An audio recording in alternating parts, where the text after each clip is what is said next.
जहाँ पे आपका HDFC बैंक है, SBI है या कोई और बैंक है, इससे कोई मतलब नहीं रखता। अगर आप इन 3 मेथड को समझ लेते तो आपको किसी भी बैंक में क्रेडिट कार्ड मिलना आसान हो जाएगा। सो बेसिकली गाइस सबसे पहला मेथड होता है वो होता है कि हर बैंक गाइस ये देखता है कि आपका सिविल स्कोर कैसा है। यहाँ पे HDFC बैंक का भी सेम रूल है कि भाई आपका सिविल स्कोर कैसा है। अगर आपका सिविल स्कोर अच्छा नहीं है तो बैंक नहीं देगा, और देगा भी तो बहुत कम लिमिट के साथ में देगा। अब यहाँ पे देखिए सिविल स्कोर कैसे बनता है। तो बेसिकली जब भी हम किसी भी बैंक से लोन लेते हैं, कहीं से भी हमने लोन लिया, तो नॉर्मली लोन अब तो आधार कार्ड पैन कार्ड पे मिल रहे हैं, तो जब भी हम लोन लेते हैं तो जो हमारी लोन की इंस्टॉलमेंट होती है वो हम टाइम टू टाइम चुकाते हैं। देन हमने दोबारा लोन लिया, वो भी चुका दिया। यहाँ पे कुछ कंडीशन बीच में आ जाती है जिस वजह से लोन ने कभी कभार एक आध किस्त डिले भी हो जाती है। तो इस तरीके से कभी डिले हो गई तो हमने एक आध महीने बाद उसको मैनेज करके फिर कर दिया, यानी कि हमने लोन अपना क्लियर कर चुका दिया। तो अभी तो आपने चुका दिया लोन, ठीक है, बट जो सिविल स्कोर होता है उसमें ये सब चीज़ें मैनेज होती है। तो उसमें ये चीज़ दिखाई देता है कि इनकी जो बीच में पेमेंट थी वो होल्ड हो गई थी, हालांकि बाद में इन्होंने दे दी। और कुछ लोग तो ऐसे कि भाई उनका एक चल रहा है, दूसरी जगह से फिर कहीं से ले लिया 10-5 हज़ार रुपये का लोन, फिर कहीं से ले लिया, तो ऐसे उनके कई लोन चल रहे। तो वो भी जो है उनके सिविल स्कोर में शो होता है कि भाई इनके 2-3 लोन है जो इकट्ठे चल रहे। कई लोग तो भाई इधर का उधर कर देते हैं, कुछ उल्टा सीधा करके और भाग जाते हैं, तो उस कंडीशन में उनका सिविल स्कोर एकदम ख़राब हो जाता है।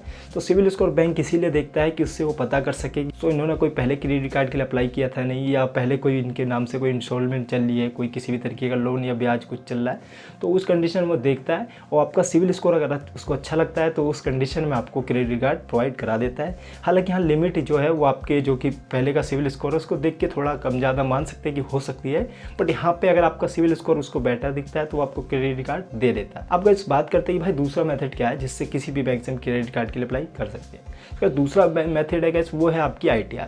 अगर आप लोग ITR भरते हैं यानी इनकम टैक्स रिटर्न भरते हैं, तो यहाँ पे अगर आपको किसी भी बैंक से क्रेडिट कार्ड चाहिए तो वहाँ पे आप इनकम टैक्स जो भरते हैं उसकी स्लिप लगा सकते हैं। सो जो भी बैंक है गाइस इस चीज़ को 100% मान लेगा कि अगर आप लोग अपनी ITR भरते हैं तो आप पे आपकी अगर ITR कटती है तो आप बहुत ही आसानी से किसी भी बैंक से जाके डायरेक्टली अप्लाई कर सकते हैं। और यहाँ पे कोई भी बैंक आपको मना नहीं करेगा कि हम नहीं देंगे, हम ITR से नहीं देते।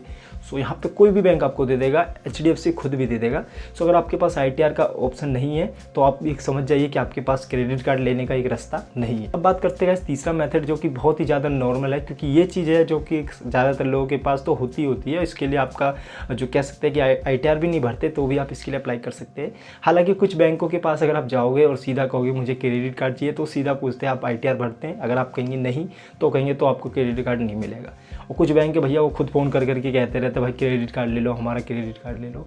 सो क्या कारण है? तो अब तीसरा मेथड है जो गाइस वो इस चीज़ को लेके बहुत ही इंपॉर्टेंट है। तो तीसरा है कि गाइस अगर आप लोग कहीं जॉब करते हैं और वहाँ पे आपकी सैलरी जो बनती है वो सैलरी अकाउंट बेसिकली आपका खुलता ही खुलता है।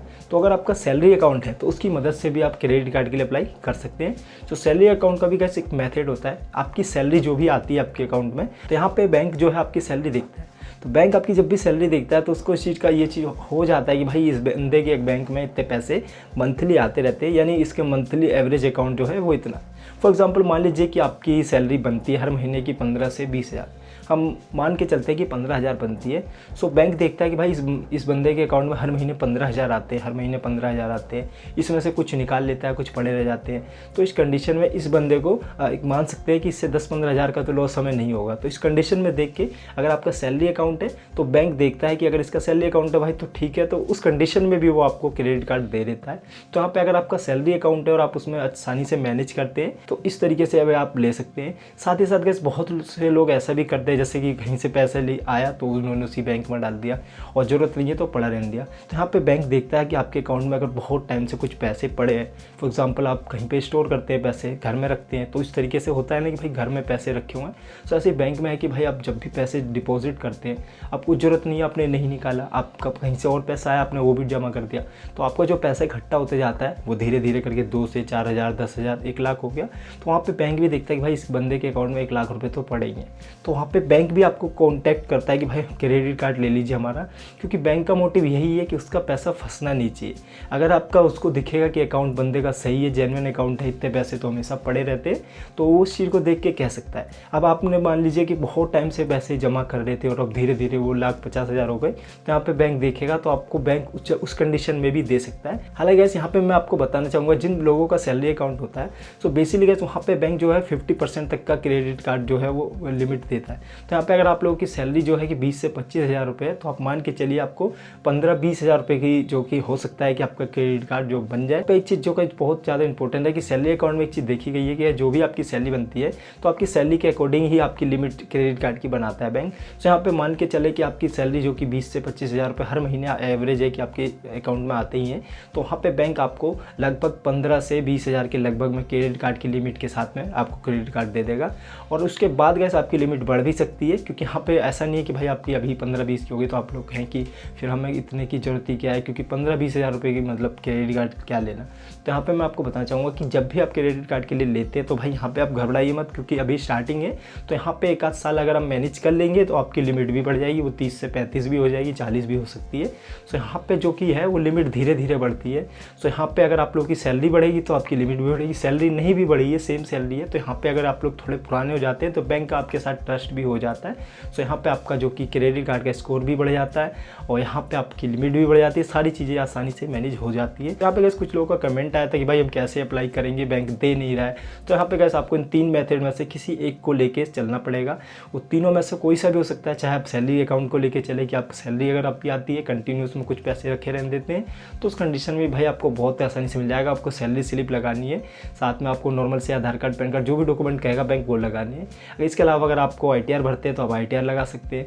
इसके अलावा अगर आपका सिविल स्कोर अच्छा है, बैंक से पैसा आप डालते हैं, बहुत निकालते हैं, निकालते इस कंडीशन में, या आपने कोई लोन वोन लिया वो पुराने वो भरे हो टाइम पे, तो अगर आपका सिविल स्कोर अच्छा है तो भी ले सकते हैं। तो तीनों में से अगर कोई सा भी मेथड आपका क्लियर रहेगा ना, तो कोई भी बैंक गाइस आपको मना नहीं करेगा।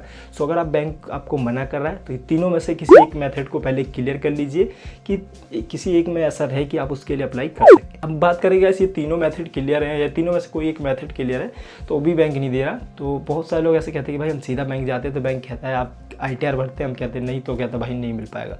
तो उसके लिए कैसे आप ऑनलाइन अप्लाई कर सकते हैं, क्योंकि ऑनलाइन में आपको Aadhaar card, PAN card, normal detail देनी है, क्योंकि वहाँ से भी आपका सिविल स्कोर है वो चेक हो जाता है। तो यहाँ पे आप ऑनलाइन अप्लाई कर सकते हैं।